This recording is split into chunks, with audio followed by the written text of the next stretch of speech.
लहरों के समंदर में कश्तियां कभी पार नहीं होती है और संघर्ष करने वाले की कभी हार नहीं होती है। नमस्कार, केदारखंड एक्सप्रेस में आप सभी लोगों का स्वागत है। और लोकेंद्र रावत जो कि जनपद चमोली के गोपेश्वर मुख्यालय में हम लोग आए हैं और आज कुछ खास मेहमान से हम परिचय करने से पहले जो हमारे खास मेहमान हैं उसमें यहाँ पर श्रीमती प्रतिभा तिवारी जी हैं, हमारे पीछे बैठे हैं, और बिमला देवी जी हैं, चंद्रकला देवी जी हैं, चुन्नी देवी जी हैं, और कुमारी निशा है, इंदु बडवाल हैं, और जो आज एक खास मेहमान आज केदारखंड एक्सप्रेस में आज हमारे साथ जुड़े हैं, श्रीमती लीला देवी रावत जी हैं जो कि पार्षद हैं नगर पालिका गोपेश्वर से। आपका केदारखंड एक्सप्रेस में आपका स्वागत है मैडम। आपका धन्यवाद। पहले केदारखंड एक्सप्रेस का 24 फरवरी 1960 में चमोली बना है और तब से विकास की हम लोग बात करते हैं, मुख्यालय की हम लोग बात करते हैं, चाहे वो आए दिन विकास की हम लोग बात करते हैं या स्वच्छता की हम लोग बात करते हैं। नगर पालिका एक ऐसा क्षेत्र है जहां पर ये तमाम चीजें देखी जाती हैं, लेकिन संघर्ष के साथ साथ उनके कार्यों और उनके व्यवहार की हम लोग बात करते हैं। और आज केदारखंड एक्सप्रेस में एक ऐसे मेहमान हैं जो परिचय के मोहताज नहीं। मैडम, सबसे पहले तो हम ये जानना चाहेंगे आपकी शिक्षा दीक्षा कहाँ से हुई है और आपके क्या चमोली में जो दायित्व अन्य चीजों में रहे, इस विषय में थोड़ा आप बताइएगा। मेरी शिक्षा तो देहरादून में महादेवी कन्या पाठशाला में हुई। उसके बाद मेरा डीवीएस कॉलेज में मेरा ग्रेजुएशन हुआ। उसके बाद मेरी शादी हो गई यहाँ चमोली में। तो आप वर्तमान में मैं नगर पालिका पार्षद हूँ नेगवाड़ की, और स्वयं सहायता समूह की अध्यक्षा हूँ, और कुबेर स्वयं सहायता फेडरेशन की भी अध्यक्षा हूँ, और महिला मंगल दल की भी अध्यक्षा हूँ मैं। तो जी आप ये बताइए, स्वच्छता की हम लोग बात करते हैं, पर्यावरण की हम लोग बात करते हैं, नमामि गंगे की हम लोग बात करते हैं।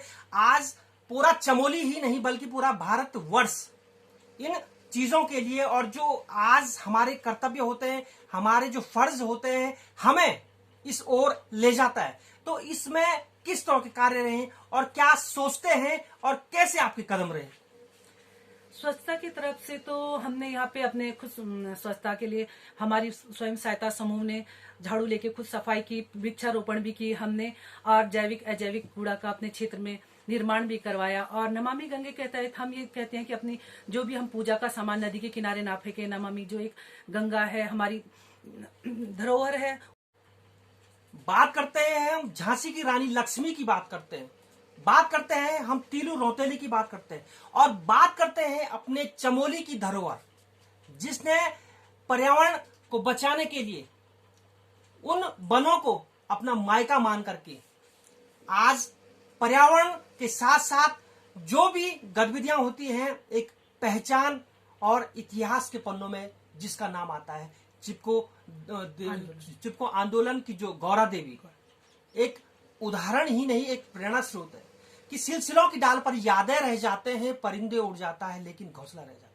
तो कहीं ना कहीं हम पर्यावरण की हम लोग बात करते हैं, स्वच्छता की हम लोग बात करते हैं, इन तमाम विषयों के साथ साथ आज जो लीला देवी जो नेगवाड़ वार्ड से पार्षद हैं और अपने दायित्व के साथ साथ अपने कार्य और अपने संघर्ष के बलबूते पे एक समाज को एक प्रेरणा, एक छाप जो छोड़ी है, निश्चित रूप से एक प्रेरणा का एक निसंदेह एक कार्य किया है। और हम ये चाहते हैं जैसे आपको आगे जनता का प्यार इसलिए मिलता है या आपको कोई अगर इस प्रकार से अगर आगे मौका मिलता है तो आप अपने गोपेश्वर के लिए, अपने जिले के लिए और अपने उत्तराखंड के लिए किस तरह का आप सोच रखते हैं और क्या आप इसमें कहना चाहेंगे? आप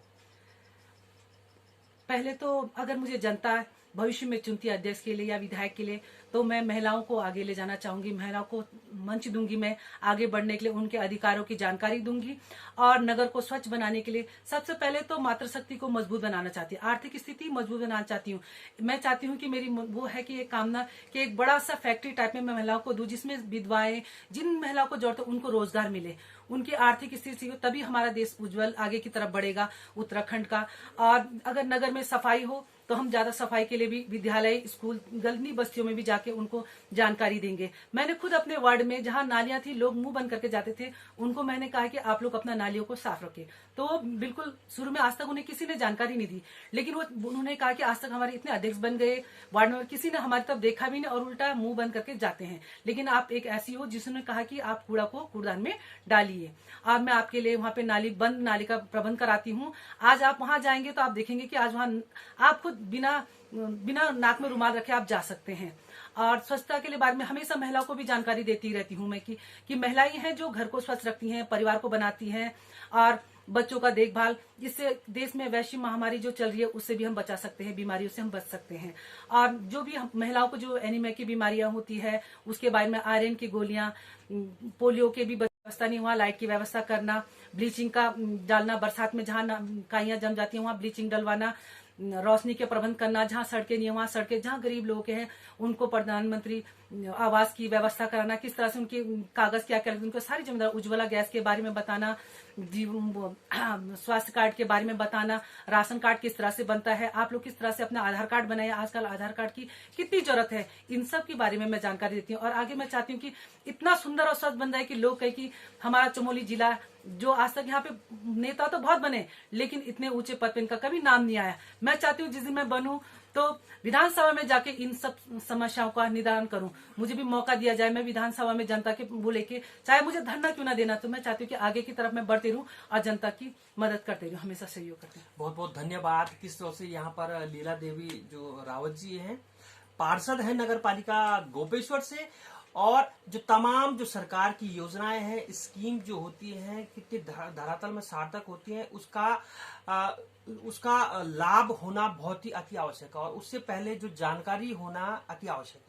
और इन तमाम जो विषय थे और आपके जो संघर्ष थे जो सराहनीय हैं, और हम इसी के साथ अपनी बात को यहीं पे विराम देना चाहेंगे। जय भारत, जय उत्तराखंड।